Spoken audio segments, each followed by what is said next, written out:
ciidamada qalabka sida ee Yemen gaar ahaan kuwa Xuutiyiinta ayaa ku dhawaaqay inay ka hortageen marinka maraakiibta ku wajahan Israa'iil dhalasho kasta oo ay doonayaan haddii aysan cunto iyo dawo soo gelin marinka Gaza. waa markabkii ugu horeeyay ee hadda sida inuu muuqata ay ka hortagaan. guutada shuhadada Ciisa al-Diin al-Ghassam garabka military ee dhaqdhaqaaqa iska caabinta Islaamiga ee Hamas ayaa shaaca ka qaaday inay weerar gaadma ku qaadeen laba askari oo ka tirsan ciidamada sida gaarka u tababaran ee gumeysiga Israa'iil kadib markii laba weerar oo gaadma ay ka fuliyeen waqooyiga marinka Gaza. al-Ghassam ayaa ku micnaysay in dagaalyahanadooda ay u soo gashay inay ka tashkuladaan laba ciidan oo sida gaarka u tababaran ay ku sugan xaafadda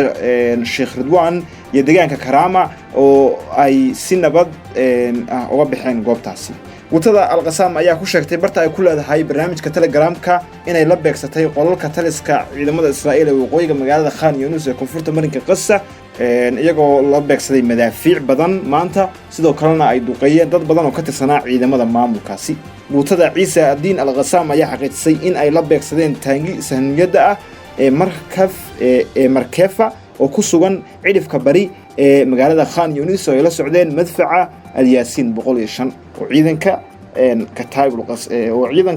Ciisa al-Ghassam ay badana ku dagaalamaan iyo waliba guutada kale Kataib al-Ghassam dhanka kale guutada al-Ghassam ayaa ku dhawaaqday in dagaalyahanadoodu ay burburiyeen 22 baabuur ay wateen ciidamada gumeysiga ee dhammaan furimaha dagaalka ee marinka Gaza 24 saac ee la soo dhaafay. muuqaalo laga duubay ayaa muujinaya marqaatiyo koox muwaadiniin ah oo ay ciidamada Israa'iil ku xireen aaga bari ee marinka Gaza intii lagu guda jiray duulaanka dhulka halkaasi kuwaas oo ay uga sheekeeyeen su'aalo iyo jirdil ay la kulmeen xaaladaha naxdinta leh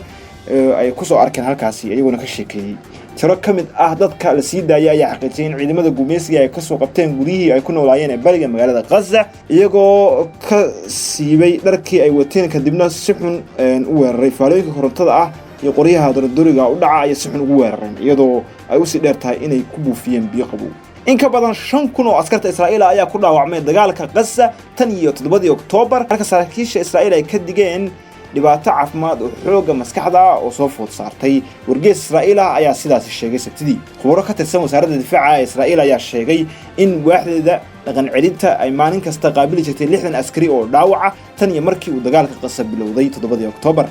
Limor Luria oo ah ku-xigeenka agaasimaha guud iyo madaxa waaxda dhaqan celinta ee wasaaraddaasi ayaa u sheegay wargeyska Yados Aronot in ugu yaraan 2,000 oo askarta Israa'iil ah lagu dhawaaqay inay naafo yihiin iyadoo saraakiisha caafimaadka ay ku degdegeen inay sii daayaan dhaawacyada si ay u qaabilaan bukaano cusub. weligeeyo lama kulmin wax sidaan oo kala ah. Luria ayaa tiri isaga oo intaa ku daray in 5,000 oo askari la dhaawacay tan iyo bilowgii dagaalka Gaza. ururka Xisbullah ee dalka Lubnaan ayaa maanta Sabti ku dhawaaqay duqeyn loo geystay dhowr goobood oo ay leeyihiin ciidamada Israa'iil halka maamulka Lubnaan uu sheegay in hal qof oo dhimasho iyo dhaawac ah uu ka dhashay duqeymo ay ciidamada maamulkaas ku qaadeen magaalooyinka ku yaal koonfurta dalkaasi. ururka Xisbullah ayaa sheegay in ay bartilmaameedsadeen goobta ciidamada badda ee Nuquera ayna gaareen halkaasi ayna weerar toos ah ka fuliyeen. waxa intaas ku dareen inay beegsadeen halkaasi ayna gantaal la dhaceen kulan ay isugu yimaadeen ciidamada lugta cadawga